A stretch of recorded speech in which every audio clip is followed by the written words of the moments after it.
Hey guys, I'm here with Josh James from Mixx Academy Mobile DJ School, and he's here to teach me the complete beginner's guide to DJing.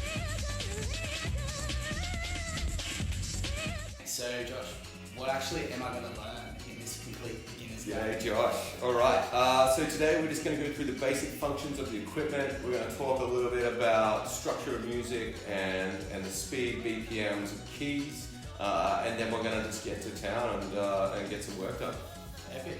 Right, let's get into this. Let's get into it. Right, lesson one. Alright, so for the first section of this course, we're going to look at the equipment we're using. And today we're going to be using the Mixx Dj RX2 by Pioneer. It's a great at-home option for people that don't want to go out and spend a lot of money but still have that club quality equipment and be able to get used to how Pioneer's club standard stuff works.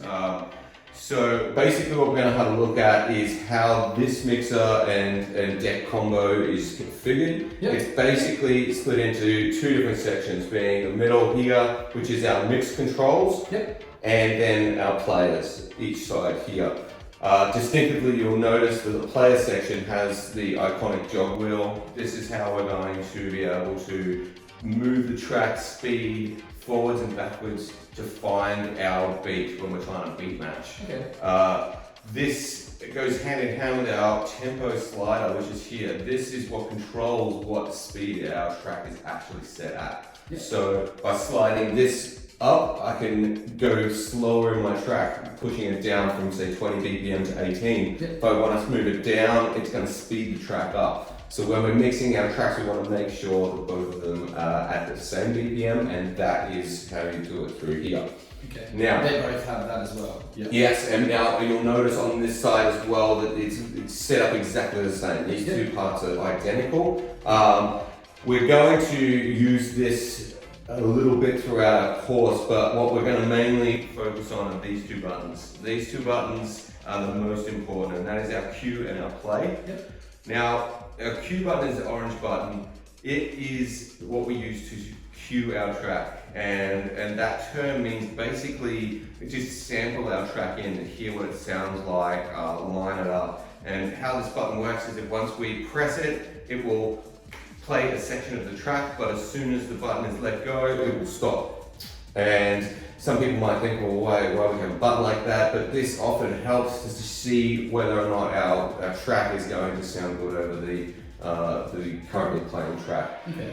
Then straight underneath is the play button, and like obviously this is going to be like your main button. This is what, once you press it, it plays the track in. So when we get to our beat counting and beat matching phase, we're going to be playing around with this play button, and we just want to learn good timing, how to effectively press this button. Not too hard. You get carried away sometimes, give it a good smack, but we want to look out for the buttons. So they're very touch sensitive. They will just play as soon as you pretty much put your finger on it. So we don't have to go beat the crap out of it. For all those learning DJs. I've seen them. Oh yeah, and working as an audio engineer and servicing this equipment, we replace these buttons more than anything on a mixer. So yeah, just let's go a little gentle on our cue buttons. Let's look after it.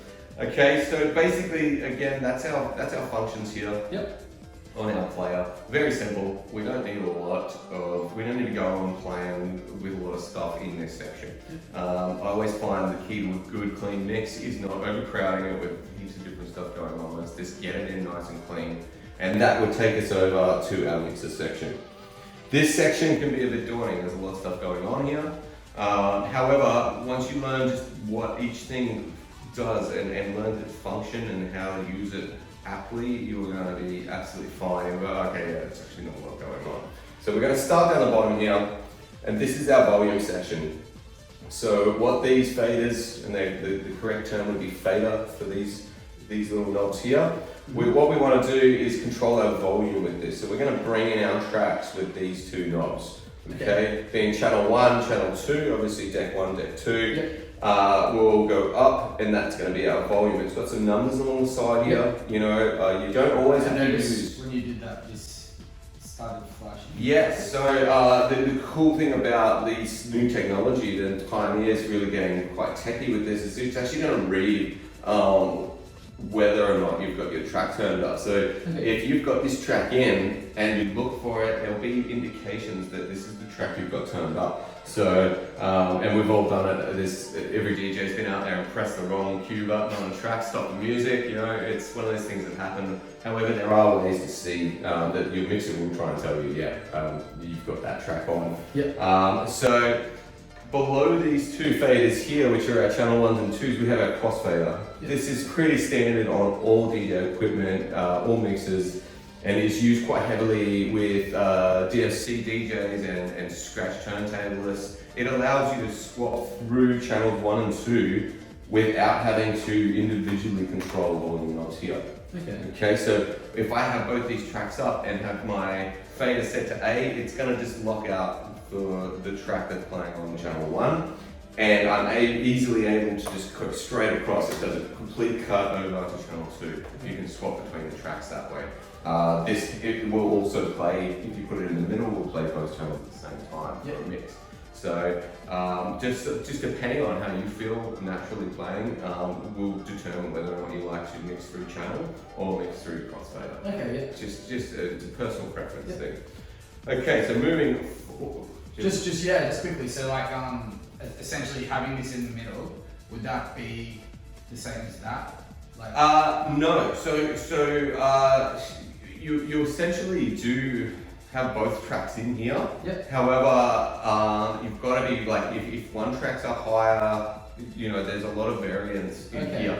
What this allows you to do is make sure that these two can be completely up. You have the most amount of sound on that channel. Oh, so that's like your volume in a way. And then that mixes the volume. Exactly right. Exactly. This is just a blender between the two. But if that was turned down, then that one's louder. Yes. So if I was more on this side, they're still going to have the fade. Exactly right. Cool. So you do have to be careful when you're using these, that you do have an understanding and can hear what's going on before you're like looking to use a crossfader. You don't want to be mixing a track that has less energy into something that's absolutely pumped, and you'll instantly, as soon as you go over here, this track's just going to bully straight over the top of you. So if you have a track that's like, it's loud. Yes. You'll pump it down. Yeah, give it. You might want to give it a bit more volume up the top here, and for the learning DJs and the guys who aren't really making money doing it, it does become hard, I know, to buy your own music and to often source high quality tunes. That takes us into our next section, which is our set of lights in the middle. Everyone will notice this set of lights. When you've seen a mixer going, you'll notice it's a green into a yellow into a red. This is our gain staging. This is telling us where our volume is sitting within the output of these channels. So this is again where you would look in that case of having a lesser quality track or a track that's quieter in volume. It will show in here. So if your track it's like peaking or something. Exactly right. You might have your channel 1 and it's all yellows up the top, and then your channel 2 track might only be hitting greens at 0, and you'll go, okay, there's a good 3 to 6 decibels of difference in this track. I'm gonna have to bump this secondary track up just to match, so that we don't lose the energy transfer. Right. So volume often. And it doesn't sound like it's like.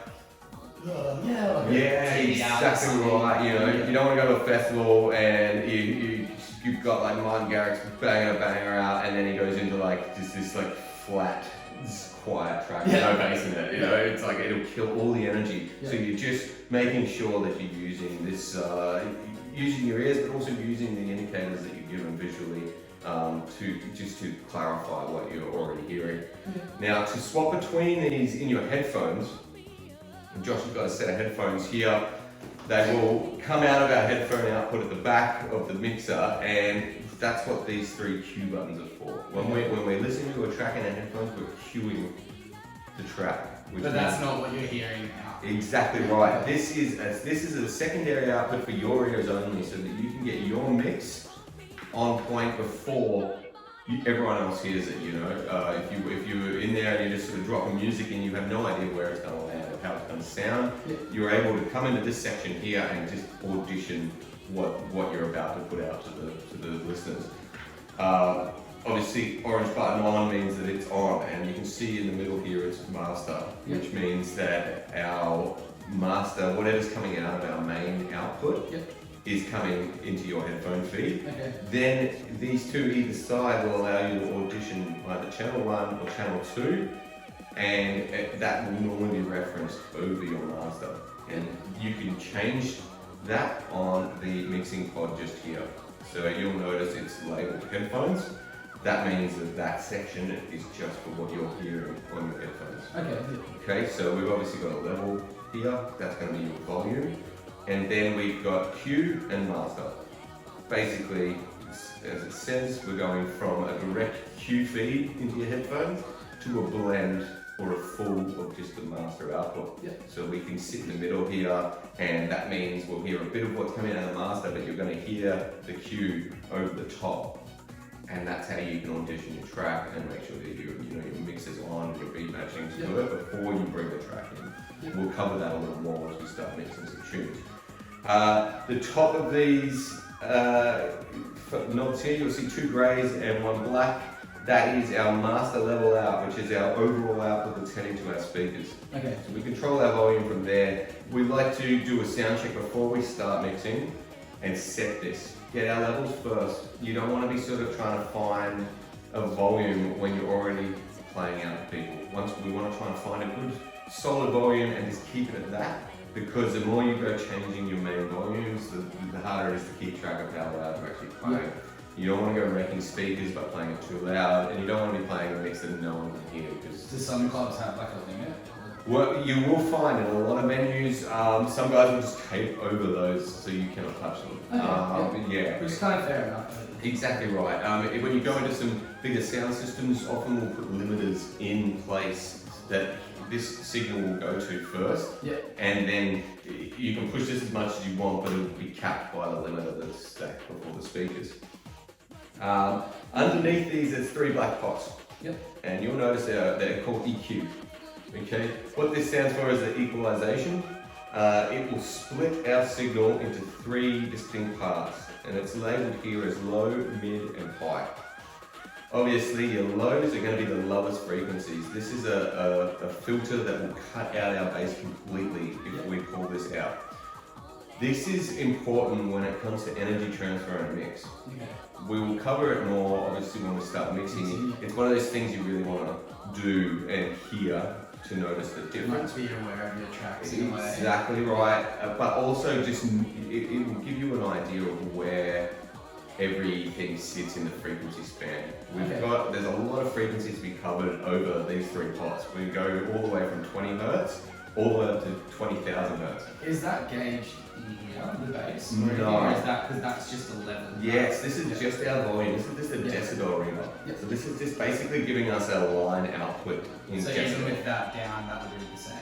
You will lose volume the more of these you take out. If I was to roll all 3 EQ pots down to 0, nothing will come out of the channel. We've turned down all frequencies in the track. If you wanted like the high end. If we say the hi-hats in a house track, we will turn the highs up to medium, and right in the middle here you'll have just the high frequencies. If I wanted to have a bit of the word or some of the keys, that's going to come in on the mids, and then obviously our kick drums and our bass is on the low frequencies.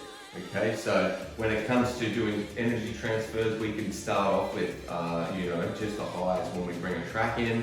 I might go, as I'm bringing it in, I might bring a bit of the piano in, some of that body, and then when I'm ready to transfer the energy of track 1 to track 2, I'm going to bring that bass in. Okay.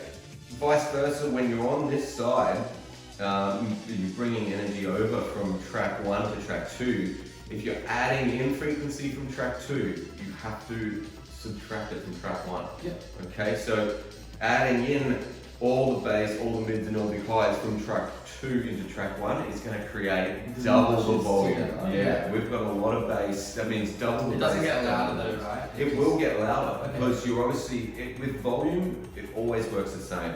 If you add volume to volume, it will get louder. But it distorts then, and it's like exactly right. You're going to run into problems with your speakers, and just the mixing leads. you're going to clash, right? So when we, for instance, when we take out our, we've got our track 2 going, and I want to pull the kick drum and bass line from track 1 into the track 2, I will bring these out. So adding in bass on track 1 means that I'm taking bass out of track 2, and I'm transferring that low energy over to this next track. Okay.